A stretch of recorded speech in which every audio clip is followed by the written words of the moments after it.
Hello, welcome to Rappler Talk. I'm Marites Vitug, and joining us is Paul Hutchcroft, a political science professor at Australian National University. He's in town for a series of meetings, and he's the editor of this newly published book by Anvil titled Strong Patronage, Weak Parties, Core Problems, how the case for redesigning the electoral system in the Philippines. So thank you so much, Thank you, Paul, Marita. for It's great to be visiting here. Rappler. Thank you. First, this is a huge problem I think that the Philippines is facing. So what's wrong with our electoral system, as you call it here in the book? Well, the core argument of the book is that the electoral system that was put in place in the 1987 Constitution inadvertently has made sure and guaranteed that Philippine political parties will remain weak and incoherent. This was not the intent, I'm sure, of the framers of the 1987 Constitution, but if you look across the various elements, all of them have had that effect, and as a result, the primary focus of Philippine politics has been much more on patronage and pork than on programs and policies. Now, reformers in the Philippines have, for a long time, highlighted the importance of examining the weakness of political parties and the strength of patronage structures. And if reformers wanted to address these two issues, the book argues that the most effective way to do that is through electoral system redesign. We've had proposals to shift our system of government to parliamentary, to federal system, but these set of proposals you're talking about, they're not on the agenda. Why is this so? I think that certainly some of the people in the consultative committee that was put together by President Duterte and that was putting together a new proposal for the Constitution about a year ago in early 2018, they did understand the importance of electoral system redesign, but the electoral system redesign is something that could be pursued on its own. It doesn't require the simultaneous shift to whether it be unitary to federal system or from a presidential system to a parliamentary system. When democratic political reformers around the world think about how they're going to change systems, for whatever goals they may identify, there's three basic decisions. One is the territorial structures, whether a country will be federal or unitary. A second is the representational structures, presidential, parliamentary, or a hybrid semi-presidential system. And the third is electoral system redesign. And by that we mean primarily the formulas that are used to convert votes to seats. Now, what do we mean by that exactly? That means a formula could be what we have and would be familiar here in the Philippines, the first past the post system used for the bulk of the seats of the House of Representatives. Which means the majority, whoever wins the most number of votes. Yeah, but not majority, plurality. Plurality, yeah. that's All right. you need is to have more votes than anyone else. Okay. So think of the plurality that Fidel Ramos received Correct, in yes. 1992, 23.6% of the vote. That does it in a plurality-based system. Likewise, someone could win a House seat with a very low plurality as well. So that's the first sort of electoral system to keep in mind that might be most familiar. But some countries, like France and Indonesia, have systems that ensure that someone has to get the majority. And the common way to do that is through a two-round system. Correct. So if A no one runoff, gets right? a runoff, if no one gets that 50% the first time around, the top two candidates have a subsequent election, and one of them will thereby get a majority. Many other countries also have proportional representation systems in which the percentage of votes that a party receives is the percentage of seats that that party should have in the legislature. And then there is another type of electoral system, is the party list system here in the Philippines, which So that's separate from proportional representation. it is by definition a non-proportional system. Okay. Why? Well, there's 181 parties that are contesting in the May elections. Hypothetically, let's say that one of those parties gets 50% of the vote. Now, if it were a truly proportional system, that party should get 50% of the seats in the party list component. But we know that in the very unusual, odd, distinctive, there ain't nothing like it in the world, party list system of the Philippines, within that system, you can only get 3 seats maximum. So it's a system that July Tihanki of De La Salle has written the chapter in the book on the party list system, and he highlights how that system has really contributed to the fragmentation of political parties here in the Philippines. But wasn't the intent of the party list, noble, to have marginalized sectors That's right. represented so that there's 3 from each? So Yeah. what went wrong? Well, I think, first of all, political parties are meant to aggregate interests. And if you want parties to have some girth, to have some real influence, they have to be cross-sectoral. They have to be units that can represent a range of different groups. So by saying these are sectoral parties, you are automatically cutting them off at the knees, really, and making them quite ineffectual. And to also put the 3-seat limit in place is something that it was a noble goal to represent the marginalized sectors, but there's other ways to do that through electoral system reform, and be happy to get to some of those maybe later in the conversation. Maybe, Paul, you can talk to us also about the abundance of political parties. That's right. And That's their right. short-lived, Yep. how short they stay in power. Right. Maybe you can give Yep. us some statistics to show Of course. how badly we're doing. Well, I'd be happy to. And the overall point is that the Philippines is absolutely off the charts internationally in terms of the proliferation of parties. And this has been... You mean we're an outlier? Oh, completely, yes, absolutely. And especially in the post-Marcos years, and especially since the party list system really started to ramp up early in this century, because it was only put in place in 1998. So if we look at numbers of parties across 4 different levels, we can see just how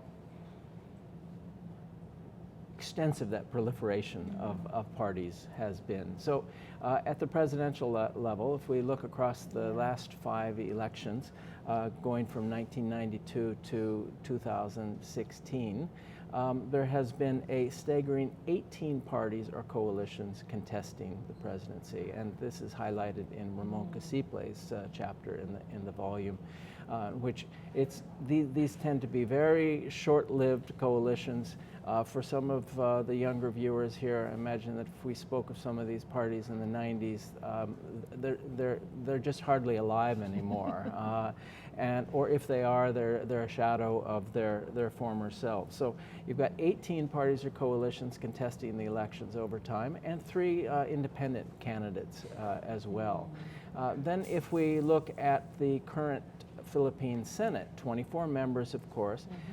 19 members of the Senate represent 8 different political parties. That's a lot of parties for a relatively small legislative body. And then there are another 5 that are independent. So again, we see a real proliferation there. And then there is the House of Representatives. And here in particular, the party list system stands out. In the elections between 1998 and 2016, there was an average of 104 party list organizations contesting. And that's low compared to now. There's 181, if I'm not mistaken, on the current ballot, which is a bit mind-boggling for the voter, to say the least, to go in and to view that. And the average number of winning parties was 25. So that's a lot of parties for the for the legislature. And we find this at the subnational level as well. Nico Ravanilla from UC San Diego, in his chapter in the volume, talks about 3 elections that he analyzed early in this century. And across those elections, there were 202 different party banners that mayors of cities and towns were running under. These are just local? Local, yes. Parties. Well, they could be. They sometimes they're local parties, and sometimes they affiliates of national yes, parties. and sometimes they are actually the national parties as well. So you get a mix of all that too. Sometimes just purely local political machines, sometimes the national, and then some sort of linkage usually.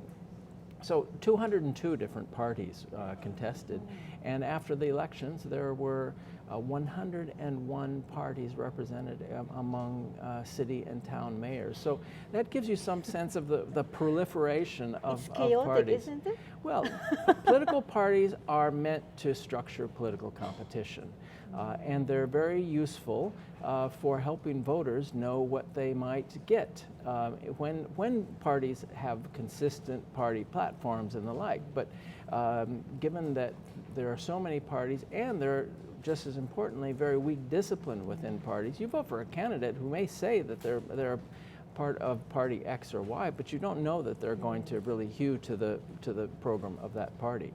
So what can be done to, because we jumped from 2-party system pre-Marcos, That's right. during the Marcos regime. That's right. Then post-Marcos, let 1,000 flowers bloom. Yes. So what can be done to put structure and discipline in political parties so that voters choose candidates based on parties and platforms? Well, there's. Let me first answer that by talking about 3 elements of the current system that help to really guarantee the weakness and lack of cohesion of parties. One of those is the way in which the Philippines, in a fairly rare system, not too many systems do this, have the executive and vice executive elected separately. So that's both president and vice president, governor and vice governor, mayor and vice mayor. There are a few other places. Apparently Texas has that system, but there's just not. It's a pretty rare system to have that kind of split between the top and the vice. And so one thing would be to put those 2 together. It's certainly helpful in terms of having a president and vice president. There are, look back at all presidents and vice presidents, the nature of the relationship, sometimes good, sometimes a bit fractious, right? So that's one thing that would be easily fixed by going to the more standard system of electing president and vice president together. The second thing that would be commonly blamed, and it certainly is by the authors of the volume, is the party list system for all the reasons that we've mentioned. It has a low threshold, meaning that tiny parties can get a seat, but then a ceiling preventing parties from going beyond just 3. And it leads to some, that incentive structure leads to some very unusual behavior, and that is a party bloc that would certainly be able to get a larger number of seats based on its total vote margin has had to divide itself up into many different chunks. And this goes against the whole idea of parties, which are supposed to aggregate interests, and this splinters and fragments. This allows families, political families, to create their own party lists. That has been the relatively more recent innovation in the party list system, because as long as you have a bailiwick in a major city or a province, and you can push that really hard through your alliances, you can basically get one more. But it goes completely against the original intent of the law, which was for marginalized sectors to get representation. The third major reason we see such weak political parties, again coming out of the 1987 Constitution, is a system that I could give you the name of it, and it sounds like it's sounds almost foreign. It sounds so technical. A multi-member plurality system. And MMPS. MPS is how we Okay. how Multimember plurality system. multimember plurality system, Okay. right? So it sounds pretty highfalutin and Yes. fancy and technical, but in fact, your Philippine viewers will know it very, very well because it is used, and I did not know this myself until I edited this volume. It is used to elect 14,000 out of the 18,000 candidates, or posts, I should say, that are filled every election. What are those? Philippine Senate, and then provincial council, city council, and town council. Those that I've just named constitute 14,000 out of the 18,000 posts. So how does this system work? Again, it'll be very familiar to your viewers here. Voters are able to vote, have as many votes as there are seats to be filled. So for the Philippine Senate, 12 seats to be filled every 3 years. Voters can use up to 12 of their votes to fill those posts. Now, this is a system, and again, to quote from one of the authors, Nico Ravanilia, system is so prevalent that he makes the very important point that the deficiencies of Philippine democracy can be largely traced to the deficiencies of the multi-member plurality system. And why is it such a problematic system in his analysis? First of all, because it promotes intra-party competition. So two people who may be part of the same team are in fact competing against one another rather than being part of that same team. So that's why in the Philippines we have junking, right? Mm-hmm, Wherein even they belong to one party, they'll try to junk the other so that the other one gets more votes. That's right, that's right. And so the incentives are there for people to be fighting against each other even when they're part of the same team. It also leads to this sort of bewildering array of alliances that one finds around the country. Every senatorial candidate, I should say, is on their own. They've got to cut deals with as many governors and mayors as they can around the country. Everyone wants to get their names on the sample ballots. And it also means that it tends to orient senators, who are elected from a national district, it tends to orient them to very narrow constituencies rather than to broader constituencies. They're supposed to be the body that represents, in the current system, the national, they are the presidentiables after all, right? They're the ones that are elected nationally. But the orientation tends to be towards, because of the system, because of the incentives that it throws up, towards narrower constituencies. So here in the book, there's a proposal to make it a closed, what they call closed list proportional representation closed list system. proportional representation system, wherein if we vote for Hindi yan senators, maganda pakinggan. It just sounds too technical, doesn't it? I agree. Yeah. It's too nerdy. Yeah. No, but totoo. but it means now, if I'm correct, that we vote for, let's say, senators based on their party. Yep. And the party ranks them. That's right. But which means that our party should be strong, Well, or organized. It is an opportunity to build stronger parties. And I can give you just a little bit of example as to how it works. So, as you said, parties both choose and rank the candidates. Yeah. So, let's say that you are the head of a political party yourself, and let's presume that you are a small d Democrat and you want the party structures to be democratic as well. And let's say that your party is the Democracy and Development Party, DDP. DDP, thank you. Yeah, it's even got its own acronym already. So that's your party, and you want to press things forward in terms of democratic structure. So you have an assembly of your party that then democratically elects who is on the ballot. So let's say that you, to make things, to make the example simple, let's say the legislature has 100 people in it, and let's say that you think you can get 16% of the vote. And you therefore want to pay particular attention to your top 16 picks, because those people are the ones that actually end up in the legislature. Now the election takes place, and Marites, I'm pleased to tell you that you ended up with 20% of the vote. You 1/5 of the legislature. So fortunately, you've got a full list down to, you'll probably do full 100 just to make everybody feel good. You know, fill up all 100 slots. But you've got those 20 people that are in your party, and that you have, your party assembly has chosen and ranked, and therefore they will be the ones that sit in the legislature. So let's fast forward a year. The legislature's been sitting for a year. Your party has developed a very comprehensive platform of key issues that they're interested in, what they want to do about health and education and national defense and macroeconomic policy and the like.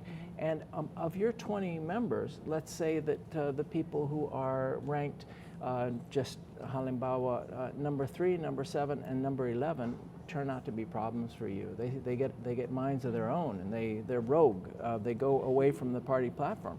What can you do in the next election if you're not happy with them, you and your party and the assembly?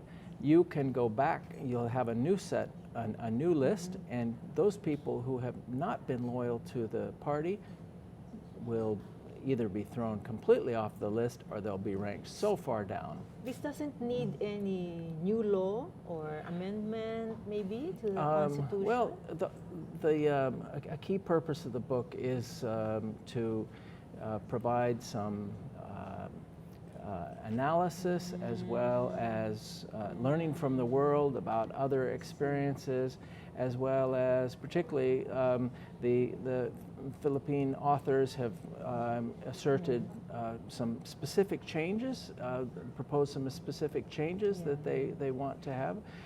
So it is meant to contribute to the debate on constitutional revision, and as I understand, I'm not a lawyer nor a constitutional specialist. It would require constitutional amendment to put these sorts of things in place. In your introduction, Paul, you said that you met, or you and your colleagues met with the Senate, with the House of Representatives, COMELEC, I think? Yep. What was the response to your proposals? Well, that was very early on. We brought in one of the we brought in a leading international expert on electoral system reform, Ben Riley, now from the University of Western Australia, and went around and had him talk with them about how things work around the world. And he is one of the co-authors of International Ideas Electoral System Handbook, which has a fancy map that has color coding for all of the different systems that are found around the world. So we did go around, we had Ben talk to people, and there tends to be a focus on how COMELEC is run. Yes. That's very important, but not on the rules that are put in place for elections. So it's at that point that we thought it would be good to come out with a book that talks about what is electoral system, what are they, and why do they make such an important difference both to quality of democracy and to development outcomes. It's very interesting because you call it redesign, so you have to, it's like architectural reform or something. Right. But anyway, doesn't this run against the grain of political culture in the Philippines? Maybe you can talk about that. Sure. Many people would blame political culture, Yes. but I find that a problematic analysis. I do not think that the Philippines is doomed to have weak parties now and forever because of some supposed cultural traits. And it's really institutional factors that are critical. I've written, along with Joel Rocamora, about institutional elements of American colonial rule and how that has shaped a very patronage-oriented polity in the Philippines. So by changing institutions and the rules that govern the institutions, you really can change the way that politics is done in the Philippines. Let me give one example that highlights how institutions can electoral system reform can have an impact across a range of different cultural contexts. And that is a particular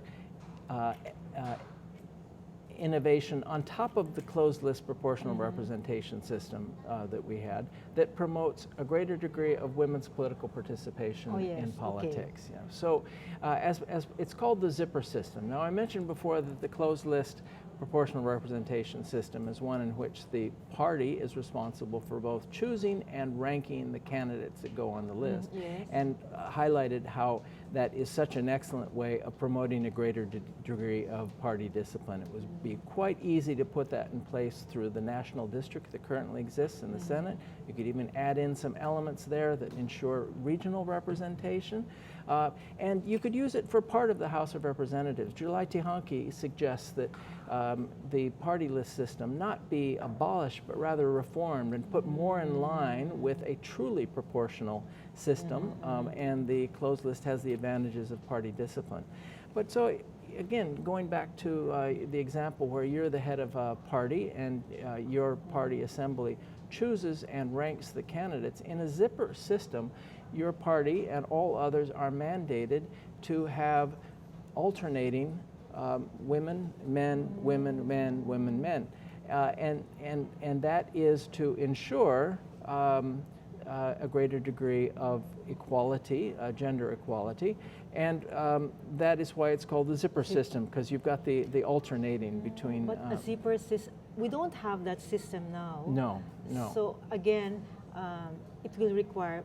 That's for our legislators, our policymakers. You know, it would, as I understand, it would require a constitutional amendment. And the virtues of the zipper system are asserted very strongly by Dr. Socorro Reyes in the volume. And so the zipper system has that opportunity, and you know, it has worked across a range of different cultural contexts. To come back to the point about the role of rule change, of institutional change, being able to trump culture. It's no surprise that places like Finland or Sweden or Germany have a high number of women in their parliament. But the zipper system, when instituted in places like Bolivia and Rwanda, has also led to a high percentage of women. Rwanda has the highest percentage of women of any parliament in the world. So the point is not only that the zipper system is a very good idea, but also that if you can take that kind of reform, electoral system reform, across a range of cultural contexts. Similarly, if you put a new set of electoral rules in place for the Philippines, you have the capacity to strengthen political parties over the long term. These things, there's no magic bullet here. It can take some time, but you can start to move the system towards one that's more oriented towards policies and programs and less to patronage and pork. I think on that note, thank you very much, Paul. Thank I'd you. like to remind our listeners and viewers to get hold of this book. And I think it's more for the policymakers and legislators. It took me some time really to wrap my head around the ideas here. Right, right. Actually, I found them new. But I think this is planting a seed. That's the idea. In the political reform discussions in the Philippines. Exactly. Yes. That's right. That's So right. thank you. And thank you. Thank you too to our viewers and listeners. We hope to continue this conversation on reforming our electoral system as well as other parts of our political system. Thank you. And till next Rappler Talk.